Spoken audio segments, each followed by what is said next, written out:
قرآن مجید میں 5 جگہ اللہ کے حق کے بعد فوراً والدین کا حق ہے. وَقَضَىٰ رَبُّكَ أَلَّا تَعْبُدُوا إِلَّا إِيَّاهُ وَبِالْوَالِدَيْنِ إِحْسَانًا. تیرے رب نے فیصلہ کر دیا ہے کہ اس کے سوا کسی کی بندگی نہیں کرو گے اور والدین کے ساتھ نیک سلوک کرو گے. اللہ کے حکم کے بعد، اللہ کے حق کے بعد والدین کا حق ہے. سورہ لقمان میں انشکر لی ولوالدیک، شکر ادا کرو میرا بھی اور اپنے والدین کا بھی. اور سورہ بنی اسرائیل میں تو کیا تفصیل آئی ہے. اما یبلغن عندک الکبر احدہما او کلاہما فلا تقل لہما اف ولا تنہرہما وقل لہما قولا کریما واخفض لہما جناح الذل من الرحمۃ وقل رب ارحمہما کما ربیانی صغیرا. اگر تمہارے والدین میں سے ایک یا دونوں تمہارے پاس بڑھاپے کی عمر کو پہنچ ہی جائے،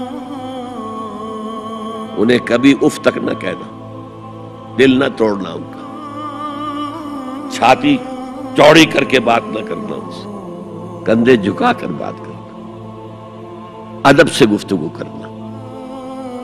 قل لہما قولا کریما واخفض لہما جناح الذل من الرحمہ، اپنے کندھوں کو جھکا کر رکھنا.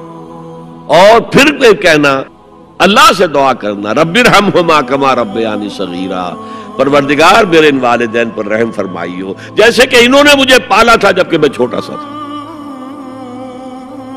تو خاندان کے نظام کو مستحکم کرنے کے لیے 3 ڈائمنشنز ہیں. جیسے ایک کمرہ ہے، چوڑائی ہے، لمبائی ہے، اونچائی ہے. پہلے تو شوہر اور بیوی کے درمیان بانڈ آف لو.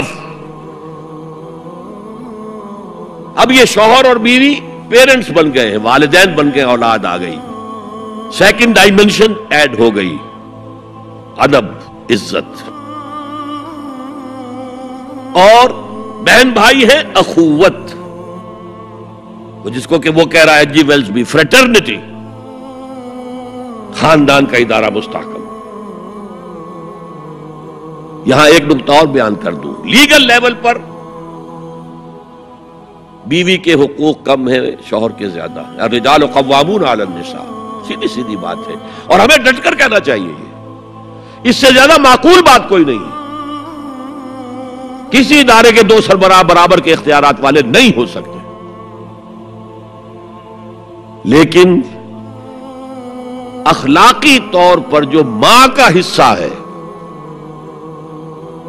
باپ کا حصہ اس سے 1/3 ہے.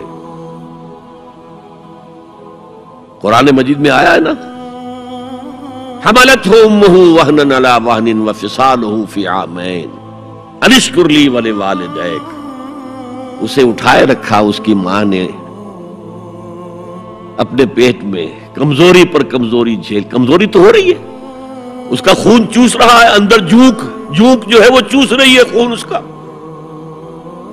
اور سب ماؤں کو تو اتنی نرشمنٹ موجود نہیں ہوتی کہ آپ پریگننسی میں اس کے لیے ضروری نرشمنٹ فراہم کر دیں. وہنن علی وہن، کمزوری پر کمزوری جھیل کر بھی اپنے پیٹ میں اٹھائے رکھا.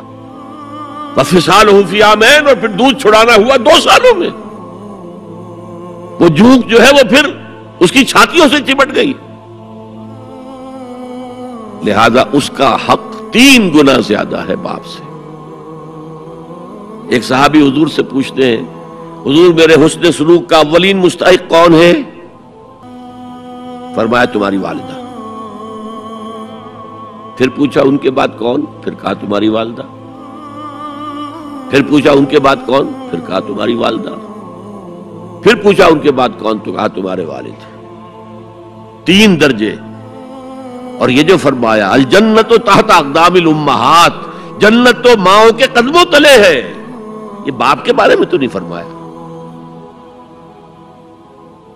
یہ ہے ایکویشن، بیلنس. اسلام قسط کی بات کرتا ہے، انصاف کی بات نہیں کرتا. انصاف تو یہ کہ آدھی روٹی ادھر دے دو آدھی ادھر دے دو، انصاف ہے، یہ اچھی چیز ہے. یہ قسط یہ ہے کہ بوجھ اٹھانا ہے تو جو زیادہ قوی ہے اس کو زیادہ بوجھ دو اٹھائے، اور جو کمزور ہے اسے کم بوجھ دو. یہ قسط ہے. تو اسلام نے عورتوں پر ذمہ داریاں کم رکھی، ان کے اختیارات کم رکھے، لیکن اولاد پر حق ماں کا 3 درجے فائق رکھنا.